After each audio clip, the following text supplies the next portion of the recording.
Estamos aqui para dar voz ao povo, em defesa dos cidadãos, pela dignidade humana. Todos temos deveres, mas também todos temos direitos. Será que existe justiça? Isto é o povo a falar. No século III, um jovem casal cristão extremamente devoto tem um filho, a qual deram o nome de Julião. Julião, com o decorrer do tempo, se tornou igualmente devoto, mas como era expectável, os seus pais desejaram casá-lo. E com a idade de 18 anos, casou então com uma jovem de nome Basilissa. O que ele não disse é que tinha feito um voto de castidade.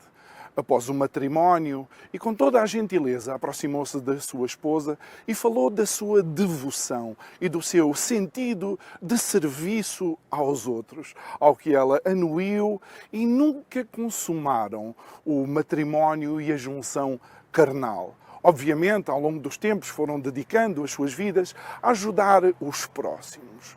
Depois, tendo os pais morrido, então resolveram assumir a sua total devoção. Julião e a sua esposa, cada um deles fundou um mosteiro, ajudaram milhares e milhares de outras pessoas, sendo curioso que ela tinha um mosteiro onde cuidava essencialmente de pessoas leprosas. Com as perseguições cristãs que se levantaram por via de tiranos como Maximiliano, a verdade é que alguém denunciou que eles escondiam e ajudavam essas pessoas, sendo que Julião foi preso, torturado, mas nunca abdicou da sua fé. Infelizmente, e finalmente, se calhar depois de muitas perseguições, a 9 de janeiro de 302, Julião é assassinado. E porquê é que eu lhe conto a história de Julião?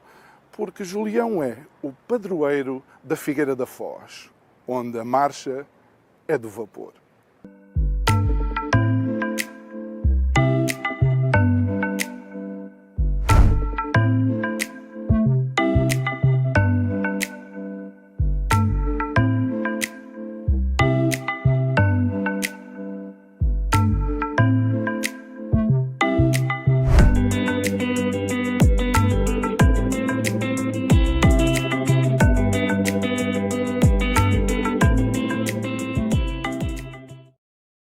Continuamos nós na Figueira da Foz. Esta quinta-feira já vamos sendo acometidos por alguma saudade, porque amanhã é o último dia que vamos estar aqui nesta cidade, que é considerada a rainha das praias de O povo a falar.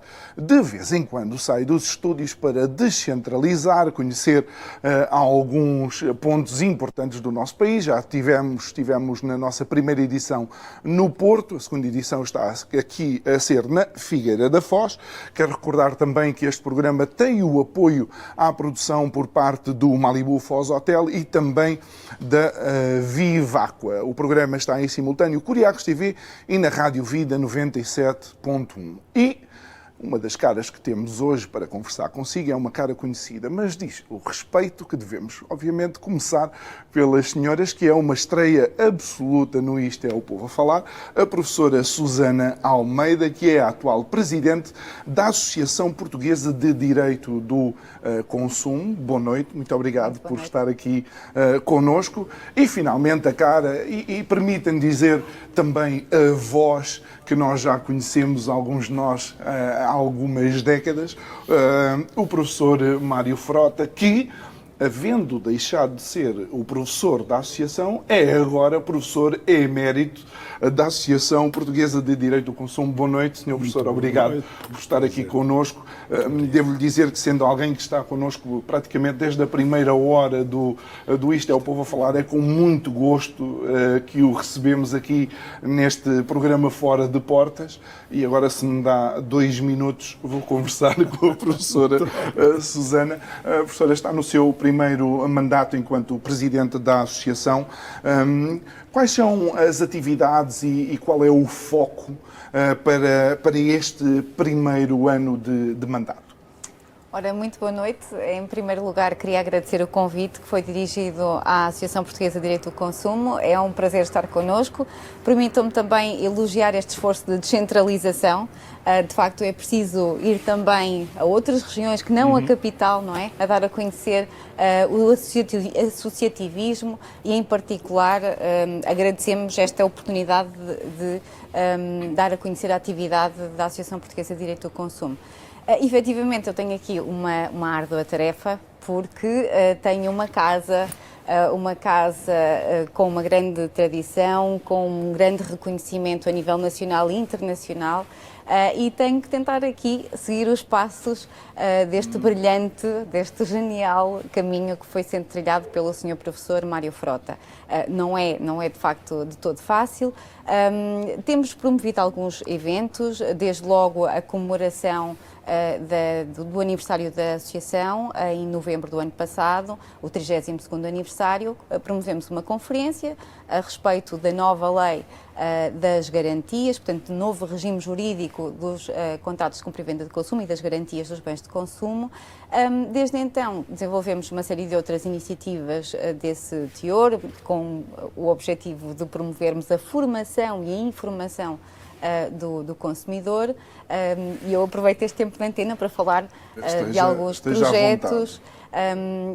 Desde logo, olhem, para a semana vou estar numa escola primária, portanto num centro escolar, a falar sobre greenwashing, porque desde pequenos nós precisamos de educar os consumidores, portanto devemos criar aqui políticas de consumo que permitam a educação do consumidor desde ter idade até aos mais velhos, e vamos falar sobre quê? Justamente sobre publicidade enganosa de produtos alegadamente ecológicos, que é um problema, um flagelo que estamos a verificar e que já tem merecido também a atenção a nível europeu e também já algumas exposições a nível nacional.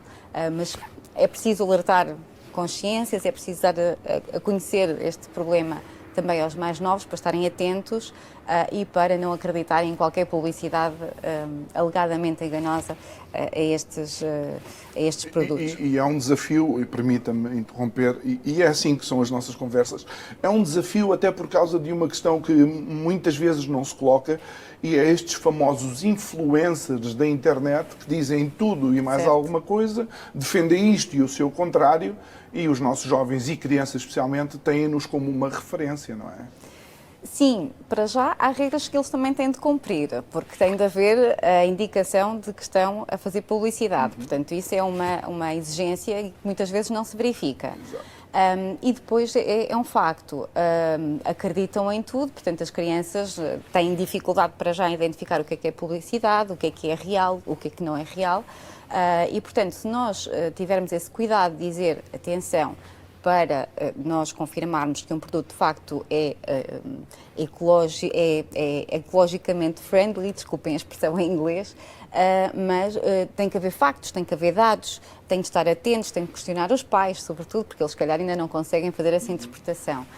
Mas não é acreditar que, bom, é ecológico, só porque a eco-friendly, ABCD diz, ou até inclusive é só porque diz que é ecológico e está debaixo de um brand muito conhecido, sim, não é? Basta pintar o produto de verde, não é? Exatamente. E colocar alguns elementos da natureza para a pessoa acreditar imediatamente que é ecológico, mas se calhar todo o processo de transformação do produto não obedece, de facto, a exatamente, essa danifica. regra. E esse é que é o tal projeto Ed Law? Não, já agora então, se me permite... Eu permito, foi por isso que eu convidava. A Associação tem vários projetos. Eu se calhar vou começar por falar por aquele que interessa mais aos consumidores portugueses, em particular desta região, que é a RACE, a Rede de Apoio ao Consumidor Endividado, que a Associação pertence a esta rede, à RACE, desde 2013, aliás o decreto-lei que criou a RACE é de 2012, mas a Associação pertence desde 2013, e temos um gabinete de apoio ao consumidor endividado. Portanto, o consumidor que esteja, ou para evitar o incumprimento, ou que esteja em incumprimento e que necessite de apoio, de aconselhamento, às vezes até na questão da gestão familiar, ou numa tentativa de acordo com a instituição de crédito, pode contactar o nosso gabinete, a nossa Associação Portuguesa de Direito do Consumo, para esse efeito. Nós a única coisa que não fazemos não patrocinamos, portanto, mas apoiamos na redação de documentos, nos contactos com a instituição de crédito e já agora acrescento também, portanto, isto na região de Coimbra e temos protocolos com vários outros municípios e estamos em vias de abrir também um gabinete de apoio ao consumidor endividado em Leiria, com o apoio de uma colega do Instituto Politécnico de Leiria, a doutora Ana Filipa Conceição, que vai também dar esse apoio em Leiria. E Susana, eu vou utilizar, digamos, este projeto ao consumidor endividado e depois vamos ao EDLO para passar aqui a bola para o nosso Cristiano Ronaldo do Direito do Consumo. E Sr. Professor, é porque nós vivemos, como dizíamos há pouco enquanto bebia um cafezinho, nós estamos a viver de facto um momento de contração económica grave. As famílias, não vale a pena escamotear, existem famílias a passar fome, a ter que fazer escolhas difíceis entre ou os medicamentos que necessitam ou a comida que obviamente também necessitam. Com este novo governo, que vai sendo, não é novo, porque acho que é praticamente o mesmo desde 2015, nós temos uma nova lei, temos uma lei nova ou temos um recaustamento de alguma lei que alguma vez existiu? Quer falar de lei ou do programa? Do programa do governo? Sim, para responder, por exemplo, a estas questões. Ora bem, o programa que o governo apresentou nem é novo, nem é, obviamente, original, nem sequer chega a ser recauchutado. Trata-se de um emaranhado de pontos, uns que poderão efetivamente obedecer a uma estrutura de programa, mas outros são meros atos de execução de projetos que têm sido postergados, que têm sido protraídos. Por exemplo, fala-se da instituição do Sistema Nacional de Defesa do Consumidor e do Portal do Consumidor, em jeito de balcão único. Nós não temos em rigor, desde a primeira Lei de Defesa do Consumidor, que veio a lume em 1981, um sistema de defesa do consumidor. E, no entanto, em cursos que episodicamente determinadas instituições organizam, até aparecem pessoas com títulos académicos elevados a falar de uma ficção como se Portugal se pudesse louvar numa estrutura que de todo inexiste. Basta dizer que nós, em bom rigor, em termos de associações de âmbito nacional e interesse genérico, temos duas em todo o território. Eu estou a lembrar-me, por exemplo, que no Peru existem 46, 47 associações. Nós estamos a falar de duas associações, uma em que há realmente um peso enorme de adulterações, porque é a longa mão de uma multinacional belga que impende sobre uma dada estrutura toda a comunicação social, tratando-se de uma empresa constituída em Portugal pelos belgas e com a participação de uma antiga Associação de Defesa do Consumidor, vota-se primacialmente a um amplo leque de negócios. A gestão de condomínios, a venda de vinho engarrafado, a gestão de cartões de crédito, os seguros, que sei eu.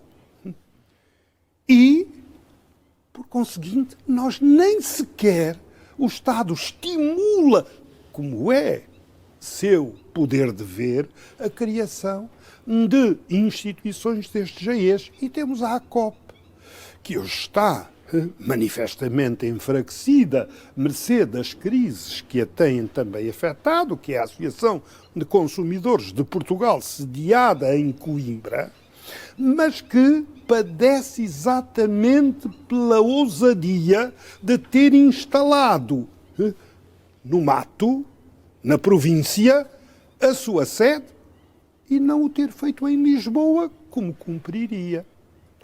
Mas depois, nós não temos serviços municipais de informação ou serviços municipais do consumidor. Temos uns arremedos, uns centros autárquicos ou uns gabinetes que em 308 municípios não chegam a atingir as 7 dezenas.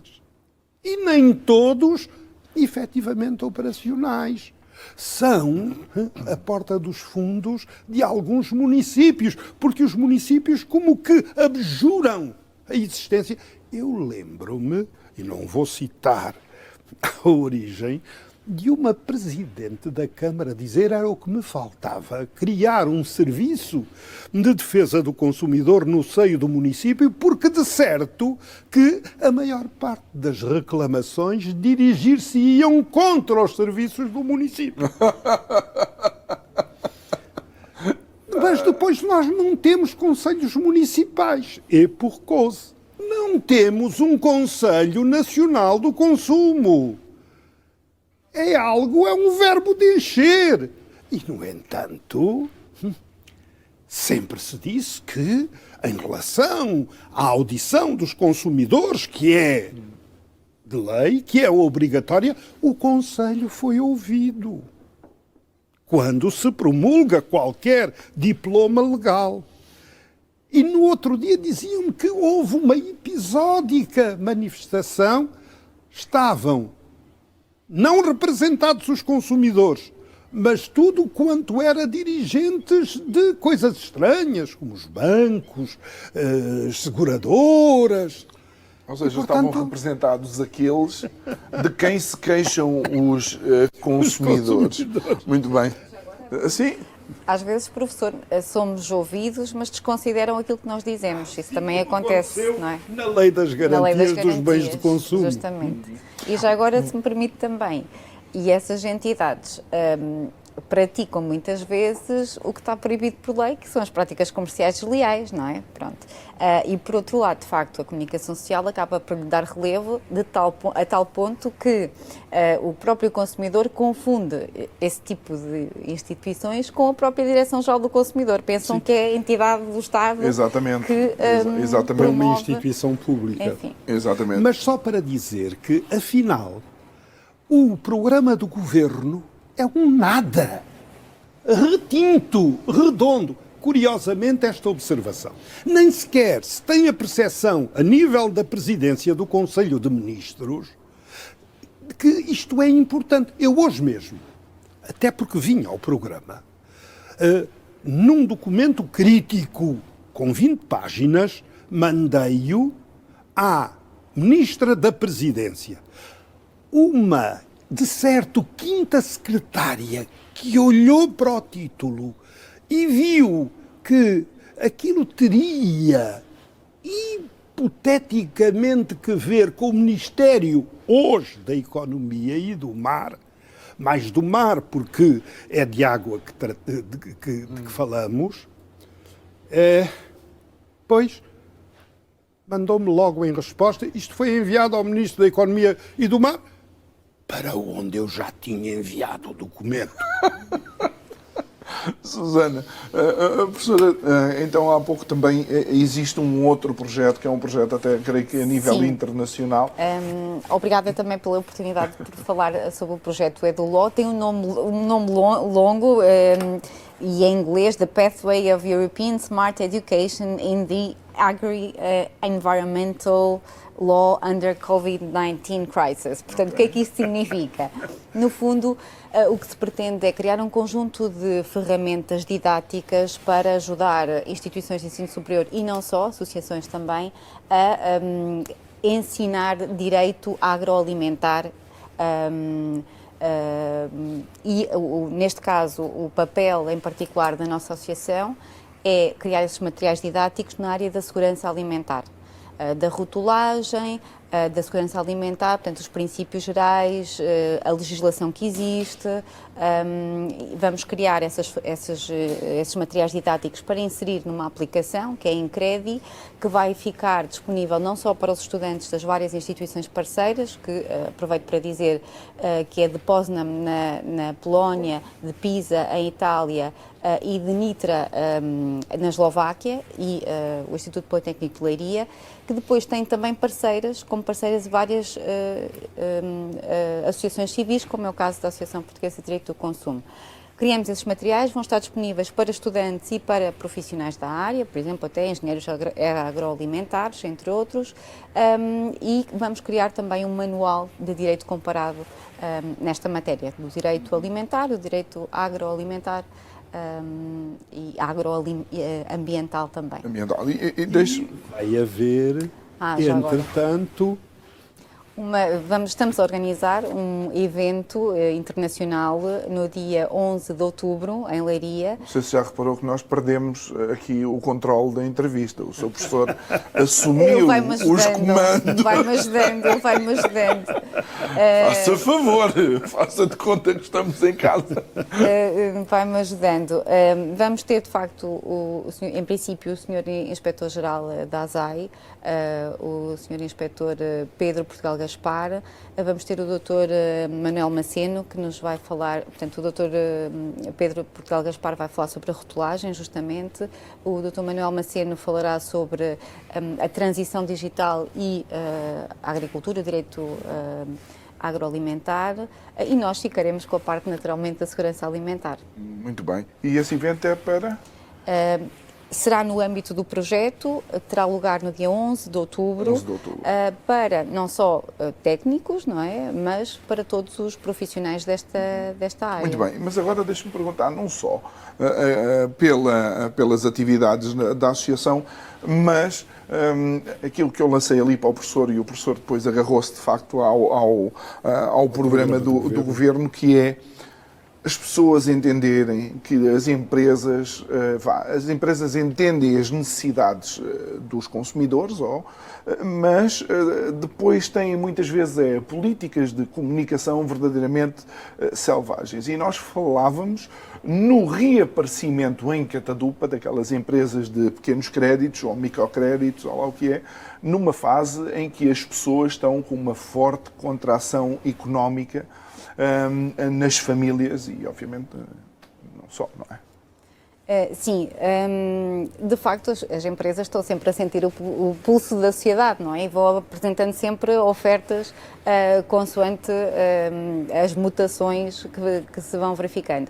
E, efetivamente, a conjuntura em que estamos, de pós-Covid, em que estávamos a tentar recuperar e, portanto, a questão do gabinete de apoio ao consumidor endividado fazia todo o sentido, mas agora de forma redobrada com este contexto bélico e com a subida dos preços, essas empresas vão naturalmente construir aqui estratégias para oferecer créditos fáceis, não é? Apesar de também termos legislação a esse nível que tem que ser cumprida, e, portanto, o Gabinete de Apoio ao Consumidor fará todo o sentido. Se são necessárias também medidas adicionais, é necessário que se respeite a lei também e que existam autoridades que possam fiscalizar esse mesmo respeito e que os consumidores também reajam, que também é muito importante. É importante que os consumidores, quando verifiquem que algumas empresas não estão a respeitar a lei, mas isto aplica-se a qualquer domínio, em particular na publicidade. Eu vou dar um caso de alguém que eu conheço que tinha uma conta bancária com valor residual numa determinada instituição bancária, não tinha movimento nenhum, não é, aquela conta, e recebe um telefonema a dizer que se você disser que sim, tem já imediatamente um crédito de 15 mil euros. Ele pensava que era brincadeira, mas é mesmo verdade. não só a esse propósito, como ainda em relação aos créditos entre particulares, que estão a atingir 4.500% de juros ao ano. E que, havendo, é facto, uma advertência nesse sentido, na denominada Agenda Europeia para o Consumidor, o certo é que a Lei do Crédito ao Consumo de 2 de junho de 2009 não se aplica a essas situações porque estamos perante relações entre privados, relações entre particulares. Mas aí, como dizia a professora Susana Almeida, falha desde logo toda a estrutura da instituição de crédito ou da sociedade financeira de aquisições a crédito, se for o caso, porque há um inalienável dever de avaliação da solvabilidade do consumidor. E se isso se não fizer, há uma violação crassa de uma norma imperativa que pode, inclusivamente, vir a representar não só um ilícito de mera ordenação social, cujos valores, no seu limite, são até bastos expressivos, mas também responsabilidade civil, porque se está a induzir o consumidor desvalido, sem estrutura nem capacidade económica ou financeira para assumir responsabilidades e que se vai endividar, comprometendo toda a sua estrutura familiar ou pessoal, se for o caso, sem hipóteses de cumprir. E isto vai depois espargir-se, vai depois afetar toda a sociedade, porque todos vamos pagar os créditos incumpridos, claro, que se originaram. Para salvar depois bancos e outros apêndices. E aqui a questão, professor, também é porque, de facto, um dos maiores endividamentos em Portugal está precisamente no crédito ao consumo. E agora há uma outra questão, com o quase certo aumento das taxas a partir de juro, inclusive o crédito à habitação, que já em si mesmo parece que apanha uma fatia superior àquela que, inclusive, creio que vem mencionada na Constituição da República.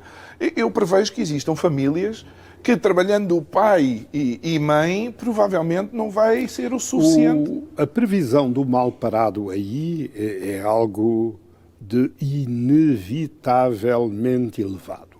Isto é, nós talvez nos tenhamos de haver com situações de manifesta delicadeza e, por conseguinte, daí a necessidade instante do reforço da rede de apoio ao consumidor endividado, que consta anodinamente do programa de governo, que nem tem sequer uma adequação aos tempos que correm, mas vamos efetivamente ter de lançar mão, como sucedeu a quando da crise de 2007, 2008, que se projetou até 2011, 2012, de arranjar quaisquer mecanismos que possam pôr a mão por baixo às famílias que se hão de ver em palpos de aranha para regularizar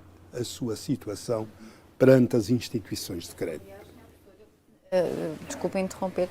A senhora doutora Catarina Fonseca, a diretora-geral do Consumidor, lançou-nos inclusivamente o desafio à Associação Portuguesa de Direito do Consumo para nós pensarmos em toda esta problemática e, portanto, em todas as dificuldades que o consumidor português irá enfrentar e estamos a pensar nesse evento ainda este semestre ou então no próximo semestre. Vamos organizar um evento Vou nesse continuar sentido. aqui com a professora Susana, se me permite, e gostava de... Não.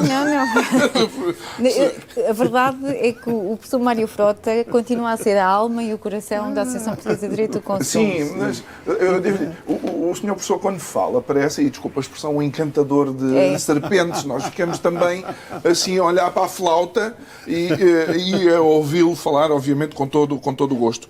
Quais são as principais críticas, digamos, tanto ao desenho, ao edifício legislativo como ao institucional, que a professora Susana vê, digamos, no... Aqui o professor tem a sua posição. Eu, na verdade, acho que há uma grande dispersão de diplomas.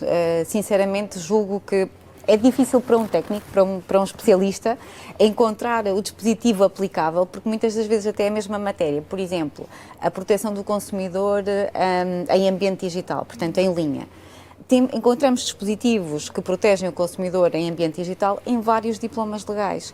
Se congregássemos tudo no mesmo código, seria muito mais fácil, não só para o especialista, não é? Que tinha ali um código à mão para poder aplicar de forma estruturada, sistematizada, coerente, quanto mais para um consumidor que não é um especialista e, portanto, desconhece. Portanto, desde logo, isso mesmo. E há aqui várias áreas que poderiam ser, de facto, melhoradas. Naturalmente que todos os diplomas que nós temos decorrem da União Europeia, praticamente nesta área, quase todos os diplomas que existem decorrem de diretrizes. Ou diretivas da União Europeia. Eu, quando falo de diretrizes, é linhas gerais orientadoras, não é? Mas diretivas, sim, a sua maioria. Isto é uma pressão enorme estar aqui no meio de dois juristas. Temos de ser muito rigorosos em termos terminológicos. Permitam-me a mim a flexibilidade linguística.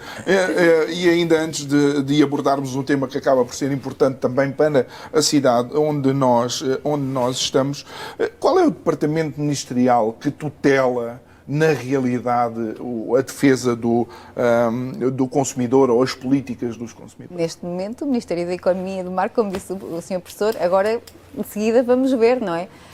Do turismo e do comércio e serviços, salvo erro. Porque a lei orgânica traz exatamente a indicação de que é do Ministério da Economia e do Mar a tutela da Direção-Geral do Consumidor.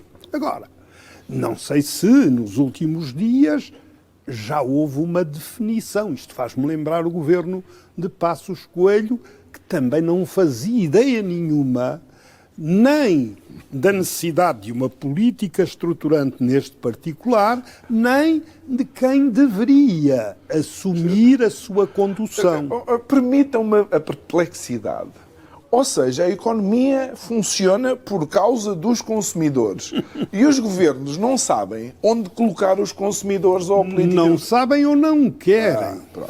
Porque, em bom rigor, tratando-se de direitos fundamentais com assento na Constituição, nas Constituições, na Constituição da República, no caso português, deveria ser o Ministério da Justiça a assumir aí a sua posição para se não confundir nos debates entre secos e molhados. Mesmo que a economia tenha lá agora o mar. Portanto, isto não pode ir com os ares da maresia. Um governo que respeite efetivamente a comunidade nacional tem de ter, em primeiro lugar, uma política de consumidores. Tem de ter um membro do governo ou alguém com uma efetiva categoria. Distrito quase em exclusividade. Exatamente. Porque o governo foi hábil quando trouxe à revelia dos atropelos iniciais e num dado período, em 2018, foi desencantar um antigo deputado, o engenheiro João Torres, e cometeu-lhe a pasta por razões meramente eleitoralistas, à fé de quem sou, para andar pelo país a fazer promessas que jamais cumpriu. É hoje o número 2 do Partido Socialista que detém, efetivamente, as cadeiras do governo. Ora bem, e depois o desprezo, o menosprezo, passou a ser o secretário de Estado do Comércio, que não dos consumidores, e os consumidores estão hoje sós no mato e sem cachorro. Interessante, o comércio só aparece uma vez em 173 páginas do PRR também, mas isso é outra história. Professor, vamos abordar aqui os serviços essenciais e eu tenho, porque eu acompanho nas redes sociais, como é óbvio, tenho visto que o professor tem apresentado algumas críticas relativamente às águas da Figueira da Foz. Gostava de entender o contexto dessa crítica e tenho que dizer que alguns dos nossos convidados, inclusive, já disseram que o preço da água na Figueira da Foz é algo verdadeiramente inusitado. Escandaloso. Trago-lhe dados que, aliás, no Fórum da Água que o Movimento de Cidadania Democrática realizou em Tentugal, na Quinta do Mourão, sábado último, Paulo de Moraes apresentava estes dados assombrosos. O relatório e contas das águas da Figueira S.A. apresentavam, nestes anos, receitas 5.200.000 euros. Lucro apurado depois de satisfeito o mais. 2 milhões e... Renda, portanto, o lucro das águas da Figueira ultrapassava 2 milhões de euros. Rendas devidas ao município de 2016 a 2028, 343 mil euros em números redondos, para nos não perdermos nos euros e nos cêntimos. Okay. 343 mil euros. No último ano, 143 mil euros. Mas pior que isso, sabe que a conta de consumo de água do município da Figueira é o dobro daquilo que percebe a título de rendas por uma concessão de água domínio público para a distribuição predial? O município paga o dobro daquilo que recebe. E a empresa, a Sociedade Anónima, Águas da Figueira, embolsa 2 milhões de euros de lucro, solvidos os mais encargos. E creio que é uma concessão que não termina nos próximos anos. Termina em 29, concedida em 1999, termina em 2029 e já há movimentos subterrâneos, porque nos jornais já aparece continuidade da concessão das águas, sim ou não? E há um sem número de intérpretes locais a pronunciar-se já. Estamos em 22 a 7 anos do termo, se não houver coragem de se efetuar o resgate, como a Câmara de Passos de Ferreira acaba de o fazer, e outras câmaras, com a Câmara de Mafra, exatamente como Luzeiro nesse particular. Porque é particularmente ruinosa para os municípios, para os consumidores em geral, estas concessões deste tipo. A exploração, no fundo, de bens essenciais. Porque quem vem a pagar a fatura in fine, no fim, são os consumidores. E deixe-me passar a bola dando o caso de alguém que foi entrevistada por nós e que disse que eu estava a exercer a minha atividade profissional em Leiria e só vinha cá 2 fins de semana por mês e tive meses em que paguei mais de água aqui na Figueira da Foz por vir cá 2 fins de semana do que paguei um mês todo de consumo em Leiria.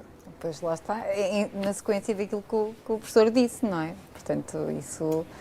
E essas diferenças, não sei, professor, não sei se quer ajudar. Não, e aqui, inclusivamente, continuamos a ser confrontados com faturas por estimativa, não há leituras reais com regularidade, e quando nós suscitamos perante sucessivos provedores de justiça, mas particularmente perante a atual provedora de justiça, a hipótese de se instaurar no Tribunal Constitucional uma ação, declaração de inconstitucionalidade das normas que suportam a estimativa que viola o princípio constitucionalmente consagrado da proteção dos interesses económicos do consumidor, da Provedoria de Justiça, com a assinatura da Provedora Adjunta Teresa Anjinho, veio-nos surpreendentemente esta resposta. Até 2027, as leituras inteligentes serão instantâneas. Daí que não haja necessidade de suscitar, neste momento, a inconstitucionalidade das normas que suportam a faturação por estimativa, porque daqui até 2027 tudo se há de ajeitar. Isto é um atentado autêntico ao Estado de Direito, à legalidade democrática, porque o provedor de justiça era, na circunstância, a nossa tábua de salvação. Se tivéssemos um provedor do consumidor, talvez fosse um pouco diferente. Olha, É facto, tal como têm os nórdicos. E repare, porquê? Porque só o Ministério Público, só o Provedor de Justiça, só os deputados, numa dada percentagem, podem suscitar, têm legitimidade processual para, junto do Tribunal Constitucional, suscitar a inconstitucionalidade. E essa pode ser uma das propostas, de facto, de ajuda ao consumidor, existir a figura do provedor, porque, por exemplo, há o provedor do leitor, por exemplo, creio eu, dentro da não sei se é a comunicação social, não é? Mas sim, são figuras seria uma das soluções, efetivamente. O consumidor precisa de saber a quem é que se vai queixar, quem é que o vai ajudar. E isso também se faz com a educação para o consumo, com a informação, só que temos estado a ver, e justamente por este programa que estamos a falar, este programa do Governo, que o direito do consumo não é uma prioridade, não é. E, por conseguinte, não se investe na educação, na formação, na informação do consumidor e na criação de figuras institucionais e mesmo nesse sentido. Eu já agora tinha aqui dois apontamentos. Sim, sobre pode mudar, pode virar para o lado B do disco. Temos também a inércia do Governo no que diz respeito à criação da Comissão das Cláusulas Contratuais Gerais ou das cláusulas abusivas, também ainda não existe, era suposto ter sido criada até professora Susana Almeida, faz a 27 deste mês um ano que foi criada a Comissão. Portanto, e aparece como criação no programa do Governo apresentado no dia 1º de Abril. Ou talvez por isso. Pronto. Entre outras estou-me a lembrar também do Código da Publicidade, que sempre que vai ser alterado, reformado, há ali sempre embargos, não sabemos que forças é que surgem, mas lembro-me também da questão das bebidas não alcoólicas, exatamente. mas de marcas de bebidas alcoólicas. Nas conferências de imprensa desportivas. Isso também, mas houve uma proposta no sentido de essas marcas de bebidas não alcoólicas, mas de marcas umbrella, não é? De bebidas alcoólicas que também ficassem abrangidas pela proibição.